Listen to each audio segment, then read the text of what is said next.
ومن كفر فإن الله هو الغني الحميد। মধুর কণ্ঠে যে মানুষটি পাঠ করছেন পবিত্র কোরআন, তিনি জন্ম থেকেই চোখে দেখতে পান না। দৃষ্টিহীন দুই চোখে শুধুই শূন্যতা, কিন্তু পবিত্র গ্রন্থের অক্ষরগুলো ঠিকই অন্তরকে আলোকিত করেছে তার। ইন্নাশ শিরকা লাযুলমুন আযীম। দৃষ্টি প্রতিবন্ধী এ হাফেজ মনের জোরে গোটা কোরআন করেছেন মুখস্থ। সমাজের বোঝা হয়ে থাকতে চান না, করছেন জ্ঞান অর্জন। মা দারাবুহু লাকা ইল্লা জাদালা বাল হুম কওমুন খাসিমুন।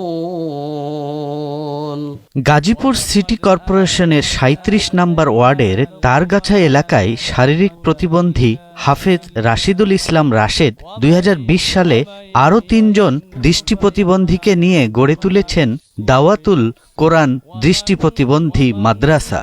এই মাদ্রাসায় ব্রেল পদ্ধতিতে কোরআন শিক্ষা দেওয়া হয় দৃষ্টি প্রতিবন্ধীদের। শহরে আসার পরে দেখলাম যে প্রতিবন্ধী মানুষের সাথে আরো বেশি বৈষম্য করা হচ্ছে, তাদেরকে অবহেলিত করা হচ্ছে, তাদের অবহেলার চোখে দেখা হচ্ছে, এক কথায় তাদেরকে মানুষই মনে করা হচ্ছে না। এখানকার শিক্ষার্থীরা জানালেন, আগে মুখস্থ করে কোরআন শিখতেন তারা, তাতে অনেক সময় ভুলে যাওয়ার আশঙ্কা থাকে।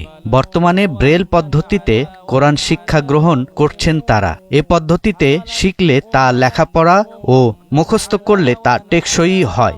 এসব দৃষ্টি প্রতিবন্ধী শিক্ষার্থীরা বলছেন, তারা কোরআন শিখে অন্যদের মাঝেও এ শিক্ষা ছড়িয়ে দিতে চান। আমাদের অন্ধদেরকে তো আসলে মানুষ, বেশিরভাগ মানুষরাই সামনের দিকে অগ্রসর হতে দেয় না, কারণ ওরা মনে করে যে অন্ধ মানুষ, চোখে দেখে না, চোখের দৃষ্টি নেই, ওরা তো আমাদের মতো করে অনেক কিছু করতে পারবে না, অনেক অগ্রসর হতে পারবে না। আল্লাহ পাকে তো আমার শিক্ষকতাও করাইলো, চাকরি করাইলো, আবার যে আমার কোরআনটা ভুলাইয়া দিল। আল্লাহর কাছে হয়তো কোন গুনাহ করেছি, আমি দেখতেছি মুখস্থ কোরআন পড়ে ভুলে যাই। তো বেরেল তো আমি শিখতে পারি নাই কোনো নতুন, তাও মাশাল্লাহ বুঝতে পেরেছি। মাশাল্লাহ, বেরেলের মতো ভালো আর কোনো কিছু নেই।